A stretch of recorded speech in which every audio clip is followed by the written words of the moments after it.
श्री स्वामी समर्थ. स्वागत आहे तुम्हा सर्वांचं कथासरिता या यूट्यूब चॅनलमध्ये.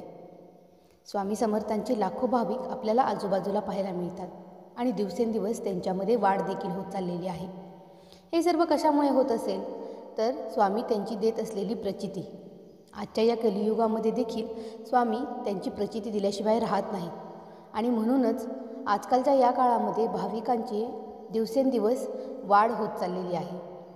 आजच्या या व्हिडिओमध्ये आपण श्री स्वामी समर्थांचे 9 गुरुवारचे व्रत कसे करायचे याबद्दलची माहिती घेणार आहोत. त्यासाठी असलेले नियम, पूजा, विधी आणि गुरुवारचे व्रत कसे करायचे, त्याचे उद्यापन कसे करायचे ही संपूर्ण माहिती तुम्हाला आजच्या या व्हिडिओमध्ये पाहायला मिळणार आहे. त्यामुळे व्हिडिओला न चुकता शेवटपर्यंत नक्की बघा आणि व्हिडिओ आवडला तरच आपल्या चॅनेलला लाईक, सबस्क्राईब आणि शेअर करा. चला तर मग आता व्हिडिओला आपण सुरुवात करूया. श्री स्वामी समर्थांचे भक्त 9 गुरुवारचे व्रत करत असतात. स्वामींचे हे 9 गुरुवारचे व्रत केल्याने मनातील इच्छा पूर्ण होतात, तसेच जीवनात कोणत्याही प्रकारची अडचण येत नाही. जीवनात यश मिळवण्यासाठी व कुटुंबात सुखसमृद्धी नांदावी यासाठी भाविक गुरुवारचे हे व्रत करीत असतात. या व्रताची सुरुवात तुम्ही कोणत्याही महिन्यातील गुरुवारपासून करू शकता. 9व्या गुरुवारी तुम्हाला या व्रताचं उद्यापन करायचं असतं आणि आपल्या इच्छित कार्याचा संकल्प करून तुम्हाला हा व्रताचा प्रारंभ करायचा असतो. जेव्हा तुम्ही हे व्रत सुरू करणार असता त्यासाठी तुम्हाला सर्वात पहिल्या म्हणजे सुरुवातीच्या पहिल्या गुरुवारी तुम्हाला आधी संकल्प करावा लागतो. आता सगळ्यात आधी आपण जाणून घेऊ की या व्रतासाठी तुम्हाला काय काय साहित्य लागणार आहे आणि ते तुम्ही काय काय आणायचं आहे ते. त्यासाठी तुम्हाला सर्वात महत्त्वाचं म्हणजे हळदी कुंकू, अक्षता, तुपाचा दिवा, कापसाची 2 वस्त्र, स्वामींना पांघरायला भगवे वस्त्र, गूळ खोबरं, तामण, तांब्या, पळी, अष्टगंध, जानवं, हिना, अत्तर, चंदन, वेगवेगळ्या प्रकारची फुलं जसं की तुमच्या आजूबाजूला सापडणारी जास्वंद, चाफा, गुलाब, मोगरा यासारखी फुलं, त्यानंतर दुर्वा, बेल, एक तुळशीची जुडी आणि इतर बाकीची फुले जशी अवेलेबल होतील तशी तुम्ही या ठिकाणी आणू शकता. आता लक्षात ठेवा की या व्रताचा प्रारंभ तुम्हाला गुरुवारी सूर्योदयाच्या वेळेस स्नान करून आणि शुचिर्भूत होऊनच करायचा आहे. आता हे करत असताना तुम्हाला काय करायचं आहे तर सर्वात अगोदर स्वतः आसनावर बसून कपाळी अष्टगंधाचा टिळा लावा. नित्याची देवपूजा करा. तुमच्या घरातील देवासमोर एक नारळ आणि एक विडा ठेवून त्यावर नाणं आणि सुपारी, त्या विड्याच्या वरती ह्या गोष्टी ठेवायच्या आहेत आणि देवाला नमस्कार करायचा आहे.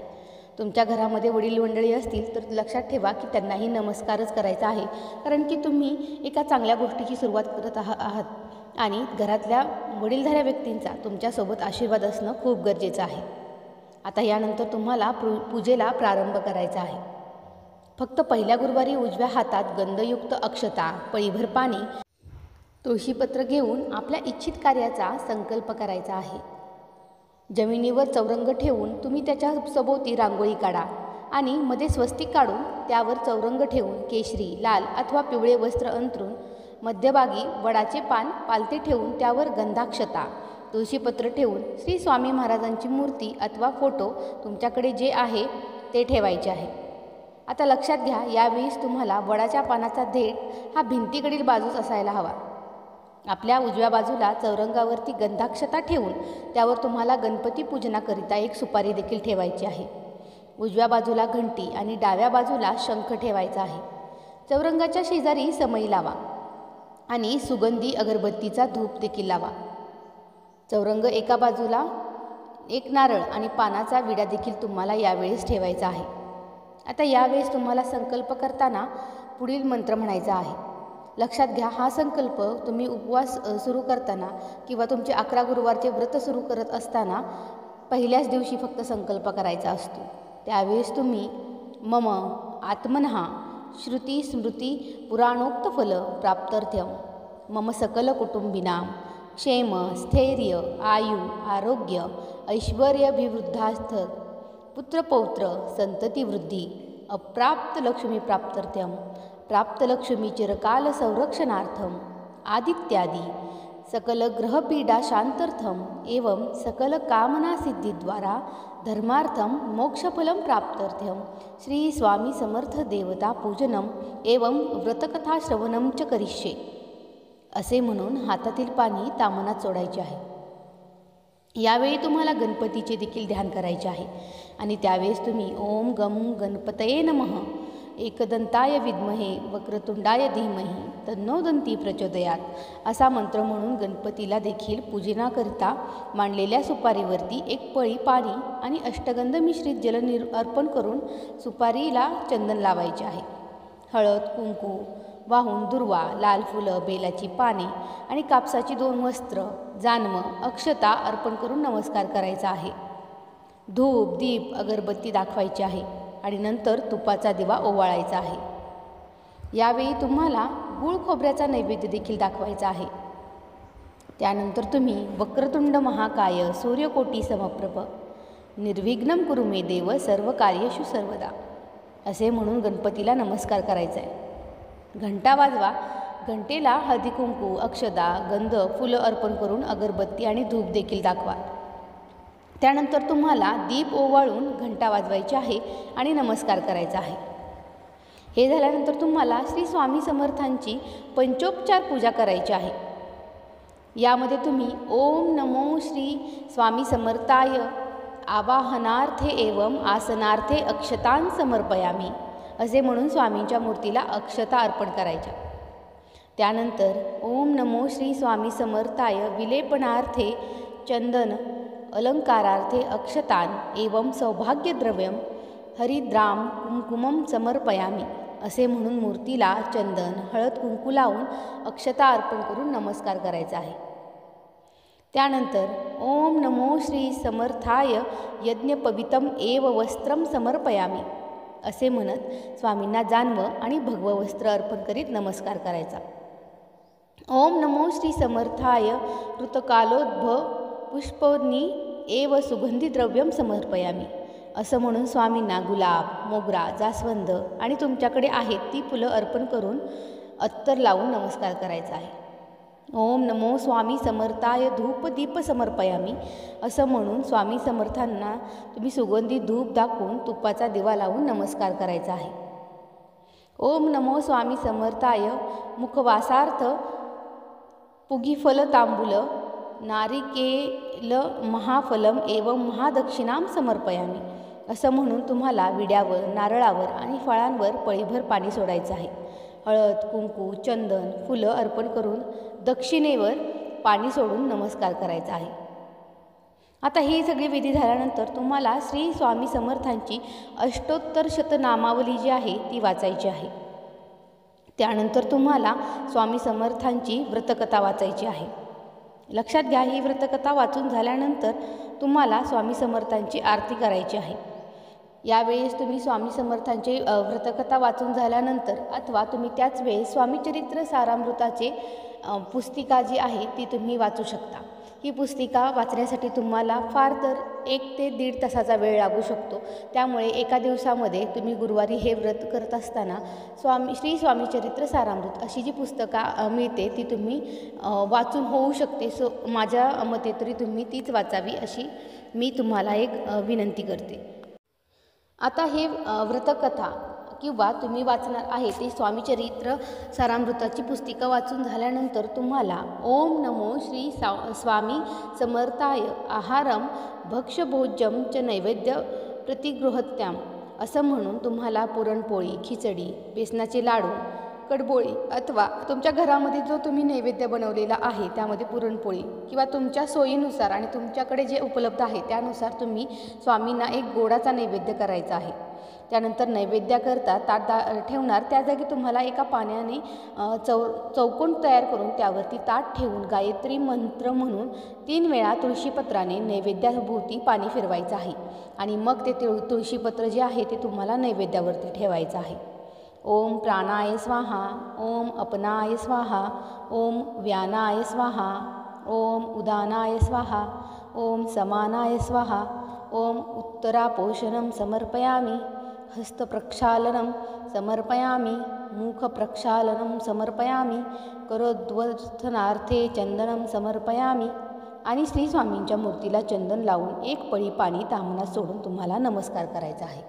नैवेद्य दाखवून झाल्यानंतर तुम्हाला श्री स्वामी समर्थांची आरती, गणपतीची आरती म्हणायची आहे. आता हे लक्षात घ्या की स्वामी समर्थांचे हे तुमचे 9 गुरुवारचे व्रत झाल्यानंतर तुम्हाला एक उत्तर पूजा दुसऱ्या दिवशी करावी लागते. व्रताच्या दुसऱ्या दिवशी सकाळी तुम्हाला स्नान करून धूप दीप दाखवायचा आहे. स्वामींच्या मूर्ती व्यतिरिक्त इतर पूजा साहित्यावरती तुम्हाला पुढील मंत्र म्हणून अक्षता घालायच्या आहेत.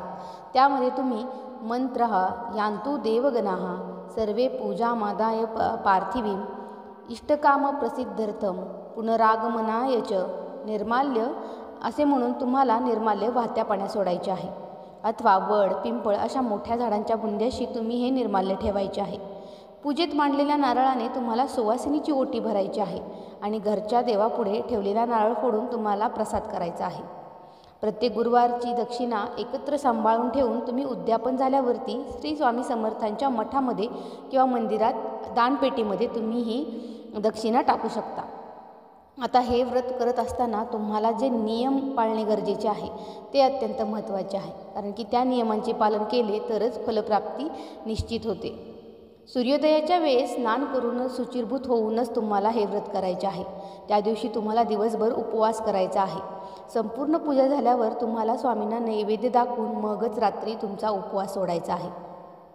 दुसरी महत्त्वाची गोष्ट म्हणजे जर स्त्रियांना मासिक धर्म तसेच सोयरसूतक आले तर तुम्हाला व्रताचरण करता येणार नाही. तुम्हाला उपवास करू शकता, पण तुम्ही त्या दिवशी कुठलेही वाचन करू शकत नाही. जेवढ्या गुरुवारी अशा कारणांमुळे तुमचे व्रताचरण नाही होत आहे त्यावेळेस तुम्ही या गुरुवारची संख्या पुढच्या गुरुवारपासून मोजून सुरुवात करायची आहे. म्हणजे फक्त तेवढा एक गुरुवार तुम्ही सोडू शकता. तो गुरुवार तुमचा 9 गुरुवारमध्ये मोजायचा नाही. पुढचा गुरुवार तुम्ही तुमच्या व्रताचरणामध्ये मोजू शकता. काही महत्त्वाच्या प्रसंगी प्रवास करावा लागला तरी तुम्हाला उपवास सोडायचा नाही. तुम्ही दिवसभर श्री स्वामी समर्थ या मंत्राचा जप करून तुमचा प्रवास केला तरी देखील चालण्यासारखं आहे. मात्र हा गुरुवार गृहीत न धरता पुढील गुरुवारी व्यवस्थित व्रत करा.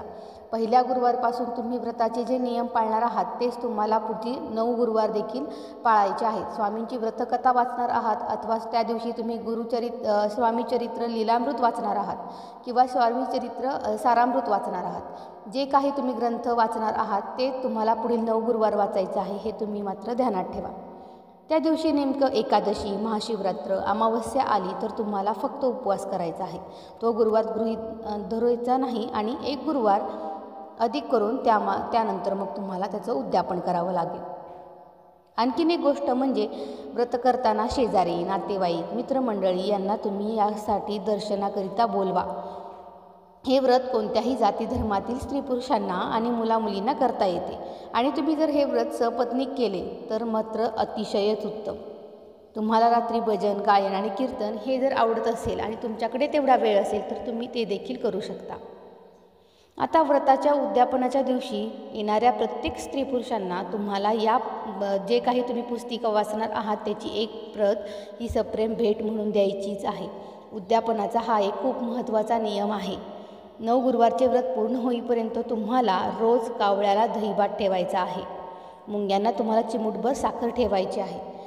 गाईला चारा खायला घालायचा आहे. कुत्र्याला पोळी खायला द्यायची आहे आणि गरिबाला शिजवलेले अन्न द्यायचे आहे.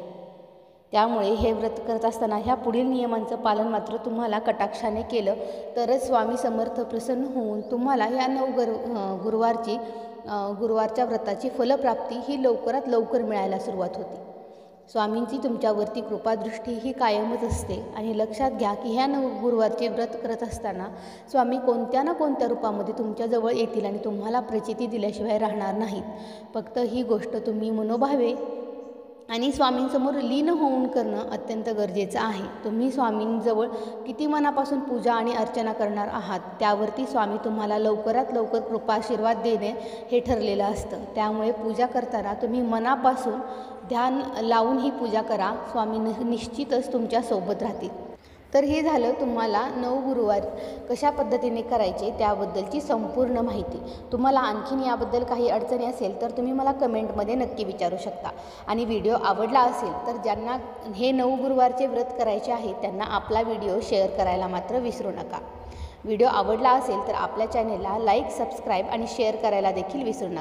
भेटूया पुढच्या व्हिडिओमध्ये नवीन काहीतरी माहिती घेऊन आणि समर्थांबद्दलचीच आणखीन कृपाशीर्वाद तुमच्यापर्यंत पोहोचवण्यासाठी. नमस्कार.